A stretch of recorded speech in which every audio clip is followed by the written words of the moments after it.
Hey guys, welcome back to my channel. My name is Kate, and today I am doing for you guys a first impression on the Mercier Candleglow Soft Luminous Foundation. I have mine in the shade Shell. I've never used this before, never touched it, so I'm really excited. I bought it a while ago during the spring VIB Rouge sale, and I never got it out because I got it intended for fall, because that's what I heard a lot of people. I'm going to adjust this. Hold on a second. There we go, that's a little better.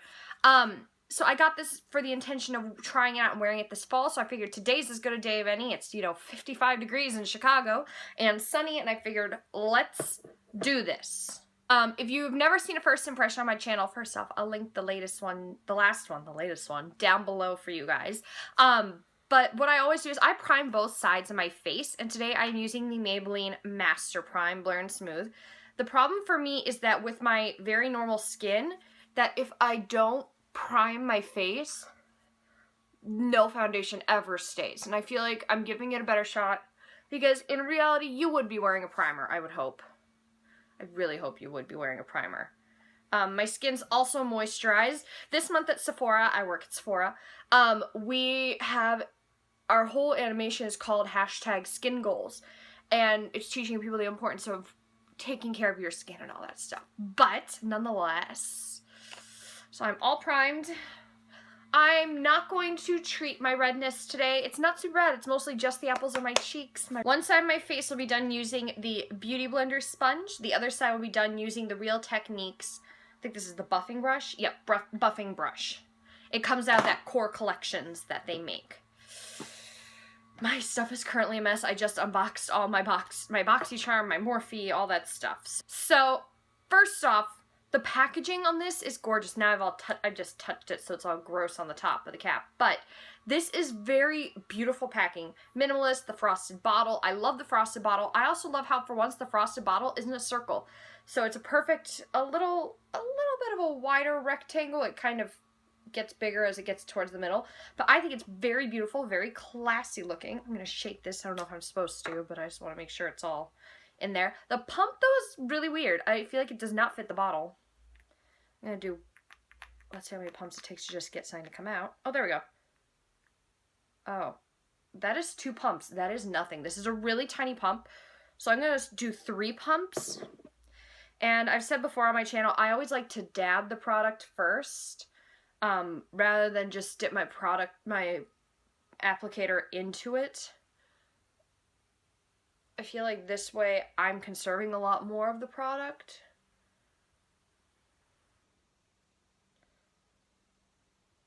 Okay, let's do this. Beauty Blender.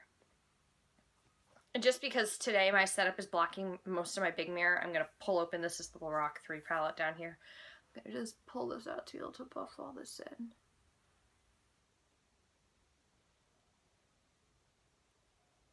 So it blends out very nicely. It looks very even.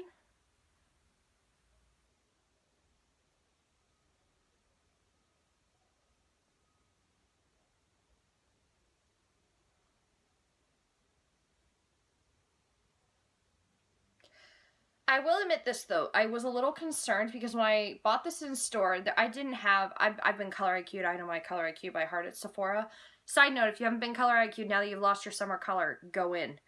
But for the most part, I'm usually the lightest shade, but the problem is the very lightest one by Mercier is really, really yellow.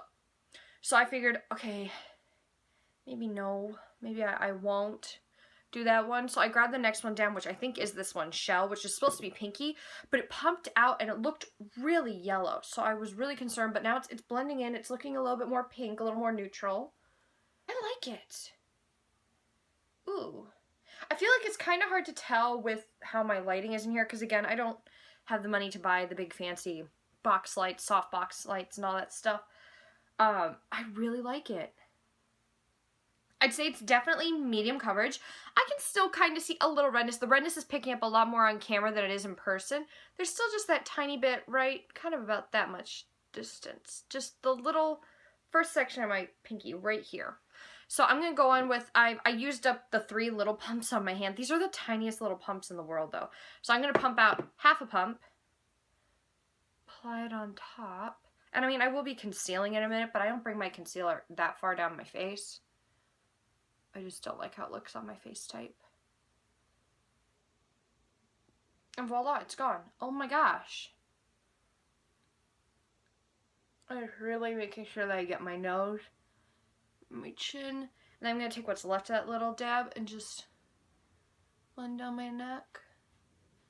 Yeah, it's a tad bit too pinkish on my neck. So here's the problem. My face is really red. My neck is very yellow. The rest of my body's very pink. So anytime I blend down my neck, it either looks really pink or it's too light or whatever it may be. But I have a very hard time. So I tend to match my foundations more for my face and then worry about blending out my neck separately. Okay, that's one side versus the other. You can definitely see my redness on this side a lot more. This just looks a lot more, oh, this is beautiful. Okay, let's do this. So we're going to take 3 pumps again. And you know, normally I would be like 3 pumps, but like 3 pumps is a regular full pump in a really liquidy formula. Also, when I pump this out of the back of my hand, it doesn't run. It doesn't go anywhere. It's not stiff, but it's definitely not liquidy for sure. I almost put that on my eyebrow. I'm a genius today.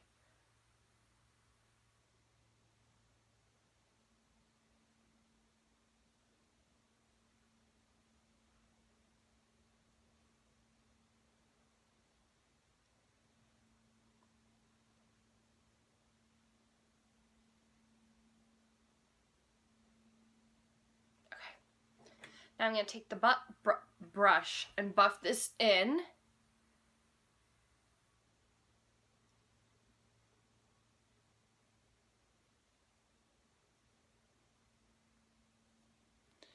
And the main reason why, when I say me, I mean all the YouTubers do this, is that some products are designed to go with the brush. Some are designed to be applied with your fingers, you know, all that kind of stuff. So NARS products, for example, no one ever does that. I've never seen anyone do it, at least.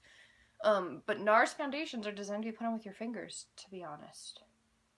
So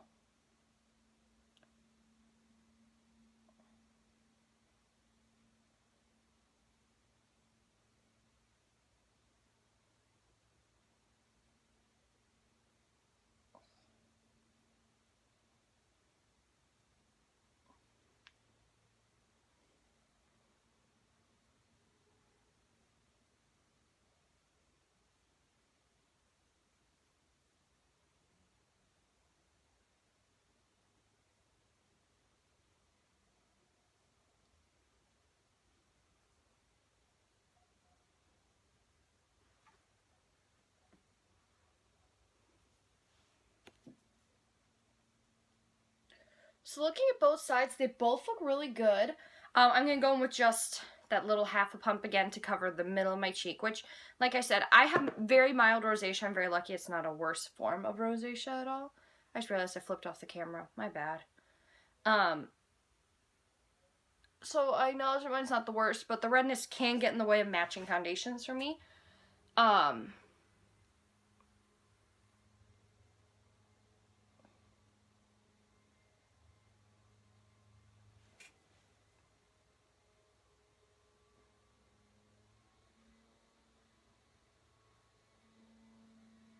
Okay, I'm just making sure I really blend my neckline. I feel like that can be the hard part of using a beauty blender. Necklines can get a little wonky.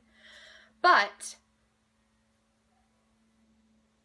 I'm like holding my mirror off to the side over here so that way I can fully turn.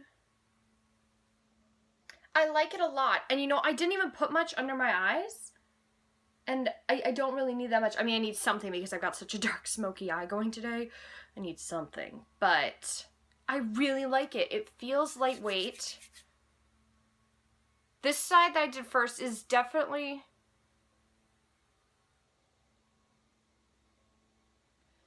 Let's just see. I'd say it's set. So here's the thing. I'm still going to label this, even though I've built it up to cover what I need to cover, I would still call this medium coverage. And the reason being, hold on, I'm going to get up really close.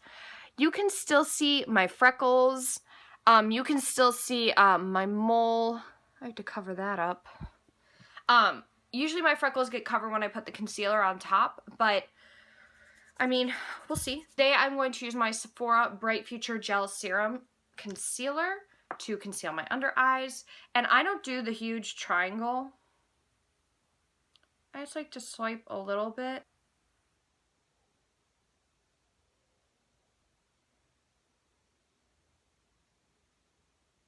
I will use my Beauty Blender sponge to blend out my concealer though.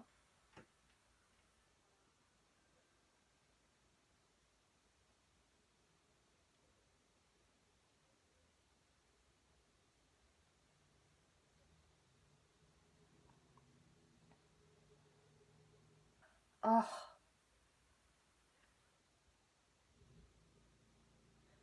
For some reason on camera, it's showing that my redness is already back, but in person, it's not. So I'm wondering if that's just the camera penetrating through, or what the hell that is, but it could also just be a lighting glitch, to be honest. Oh my god, that's because the piece of hair is on my Beauty Blender. And of course, shocking, it's striped like my cat.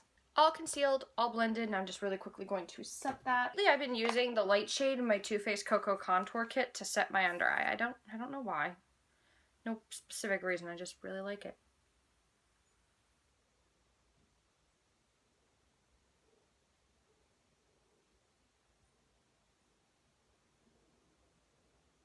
So really quickly, I'm going to go ahead and do the rest of my face. I'm not going to do anything else to it, really. I'm going to try not to. I really do want to set it with a powder, though, just because it does still feel a little, you know what, screw it, I'm going to set it. Why not? So I'm going to set it using my Maybelline Fit Me Set and Smooth powder in the shade 120. The reason why I'm using this is because it's a powder that I've used a lot before, so I know that it's not going to affect the foundation. I know what will be because of the foundation, what will be because of the powder. But since this is just so tacky and I still have to put on some blush, bronzer, and highlight, I just do not want to risk all of it coming apart and undone. Feeling good.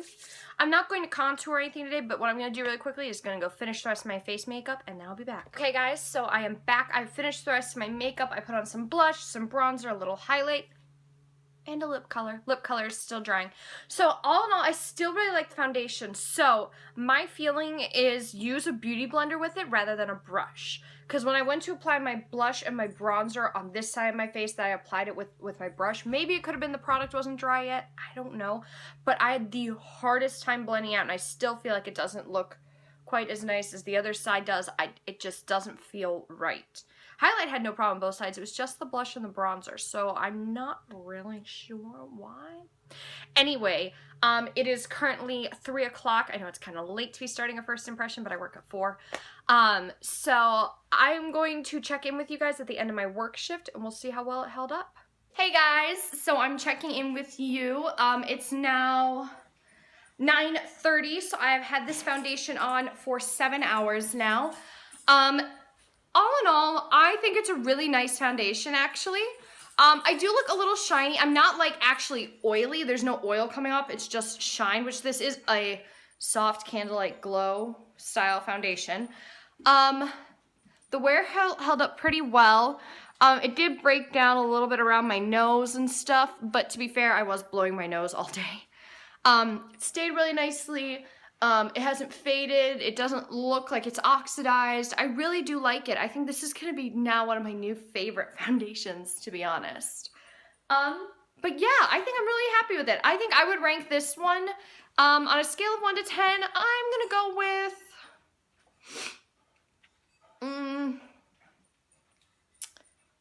8.5 or a 9. We'll go with that. Anyway, that concludes this first impression. Thank you guys so much for watching. As always, if you like this video, please give it a thumbs up and be sure to subscribe if you want to see more videos from me. I try and upload at least 3 times a week, if not more. And I will see you guys in the next one. Bye.